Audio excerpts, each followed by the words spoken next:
একজনের মাহফিলে লোক বেশি হলে আরেকজন বলে যে আমি দেখা দিতাম চান্স পাইলে। এই সমস্ত রোগ আমাদের মধ্যে আছে না নাই? এই হিংসা এত ডেঞ্জারাস ইবাদত, এত ডেঞ্জারাস অপরাধ, গুনাহ, যে এটা দেখা যায় না। ইয়া বড় দাড়ি, লম্বা রুমাল, বিশাল বড় পাগড়ি, লম্বা জুব্বা, সবই ঠিক আছে, কিন্তু ভিতরে ভিতরে হিংসার ডিব্বা। অন্যের ভালোর খবর শোনার পরে, কারোর ভালো দেখার পরে যদি ভেতরটা চিন করে জ্বলে ওঠে, তাহলে এই মিটার দিয়ে বুঝবেন যে আপনার অন্তরে কি আছে, হিংসা নামক রোগ আছে। এই রোগ অন্তরে থাকলে আপনি কখনো সুখী হতে পারবেন না। আমাদের অন্তরে হিংসা আছে কিনা এটা বুঝবেন কিভাবে? এটা বোঝার একটা ছোট্ট মিটার আছে। মিটার দেব, মিটারটা ফ্রি, কোনো পয়সা কই লাগবে না। মিটারটা সবাই বুঝে নেন। মিটারটা হলো আপনার সাথে যাদের কম্পিটিশন আছে না, একজনের ভালো দেখার পরে যার সাথে আপনার কম্পিটিশন হয়, প্রতিবেশীর সাথে হয়, ভাই বোনে হয়, এমনকি বন্ধু বান্ধবের মধ্যে হয়, আলেমদের মধ্যেও আর একটু বেশি হয়। ঠিক না ভাই? ঠিক। ভালো দেখতে পারে না। একজনের মাহফিলে লোক বেশি হলে আরেকজন বলে যে আমি দেখা দিতাম চান্স পাইলে। এই সমস্ত রোগ আমাদের মধ্যে আছে না নাই? আল্লাহু আকবার। ভাইরা আমার, এই হিংসা এত ডেঞ্জারাস ইবাদত, এত ডেঞ্জারাস অপরাধ, গুনাহ, যে এটা দেখা যায় না।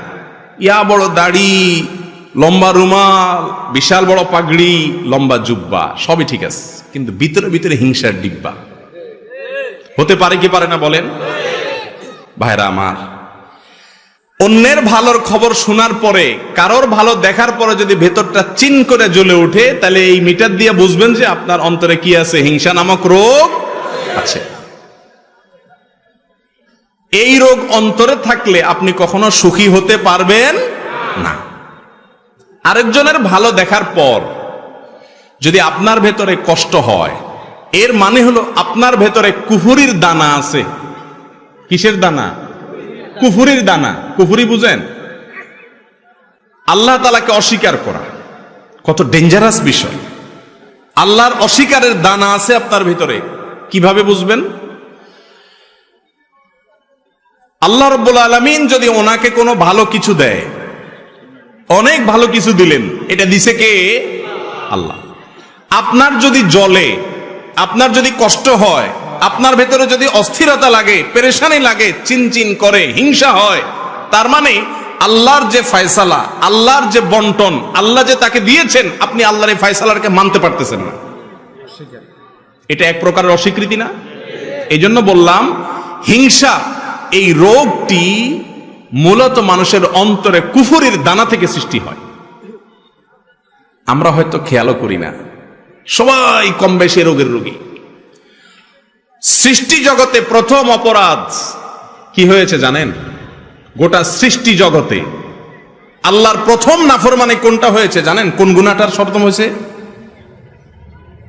বলতে পারেন কেউ? হিংসা দিয়ে যেহেতু আলোচনা করতেছি, অতএব এটাই হবে। চালাক আছেন আপনারা? হ্যাঁ ভাই, আল্লাহ সৃষ্টি জগতে সর্বপ্রথম অপরাধ সেটা হলো এই হিংসা।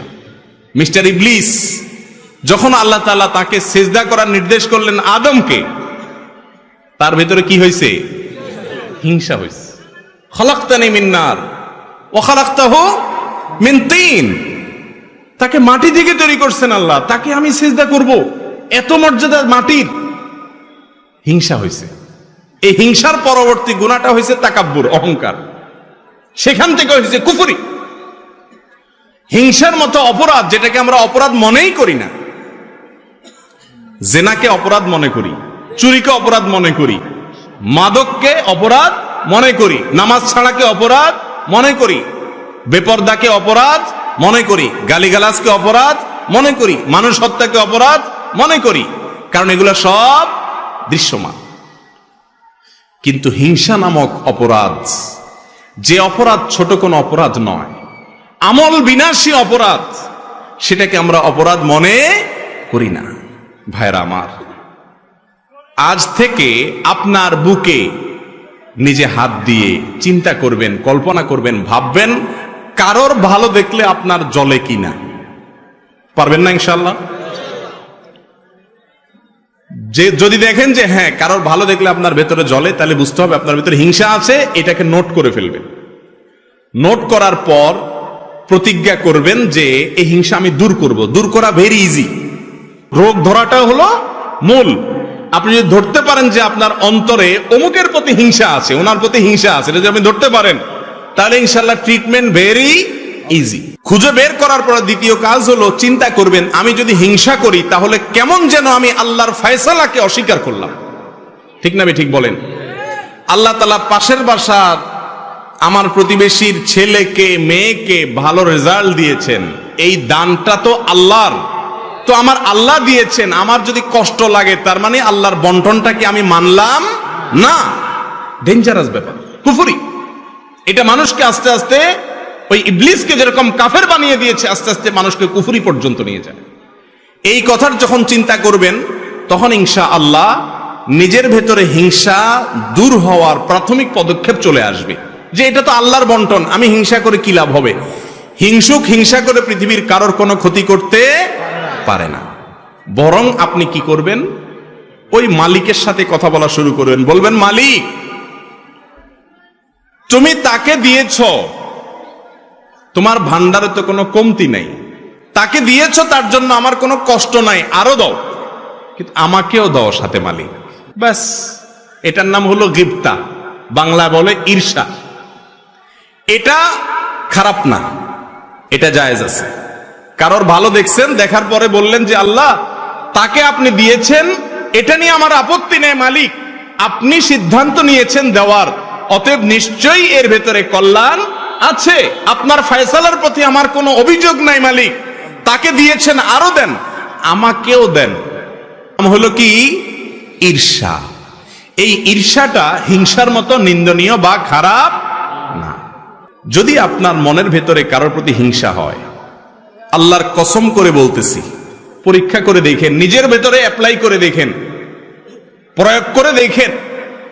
যদি আপনি হিংসার রোগ ধরতে পারেন যে অমুকের উন্নতিতে আমার ভেতরে জ্বালা পড়া শুরু হয়েছে, এরপরে আল্লাহর সাথে যদি কথা বলেন, আল্লাহ ওনাকে দিয়েছেন ভালো কথা, আমি আপনার নাখান্দা গোলাম, আমার হয়তো উপযুক্ততা নাই, তার হয়তো কোনো গোপন ভালো আমলের কারণে তাকে দিয়েছেন, আল্লাহ আমাকেও দেন। এভাবে যদি আল্লাহর সাথে কথা বলেন, দেখবেন যে হিংসা অর্ধেক মন থেকে এমনি দূর হয়ে গেছে। এরপরে দ্বিতীয় যে কাজটা করবেন তা হলো, তারপরেও যদি দেখেন না চিনচিন করে জলে, এবার অ্যান্টিবায়োটিক দিবেন। অ্যান্টিবায়োটিক কি জানেন? অ্যান্টিবায়োটিক হলো নিজের প্রতি নিজের সংগ্রাম। এবার এটাকে বলে আত্মসংগ্রাম। নিজের বিরুদ্ধে নিজে যুদ্ধ করতে হবে। এখন এবার আপনাকে অ্যান্টিবায়োটিকে যেতে হবে, অপারেশনও বলতে পারেন।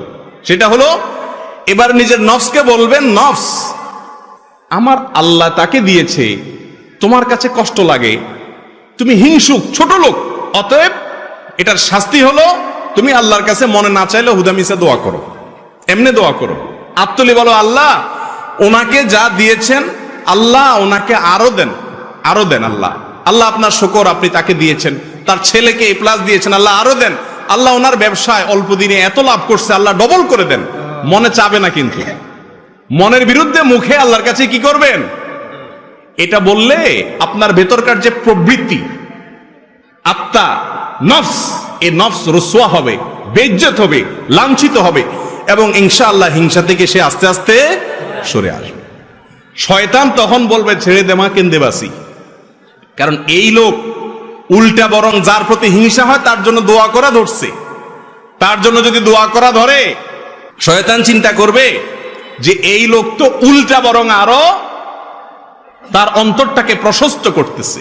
ইমানদারের মন কখনো সংকীর্ণ হতে পারে না, কিন্তু আজ আমাদের মনগুলা সব ছোট। ঠিক না ঠিক? মুমিন বড় মনের হতে হবে। কিসের হতে হবে? বড় মনের হতে হবে। আল্লাহ তাআলা আমাদেরকে তৌফিক দান করুন।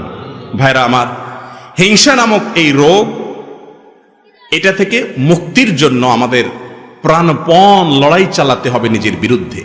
কারণ গুপ্ত ঘাতক হিংসা। এটা কি? গুপ্ত ঘাতক। ধূমপান, এটাকে বলা হয় গুপ্ত ঘাতক।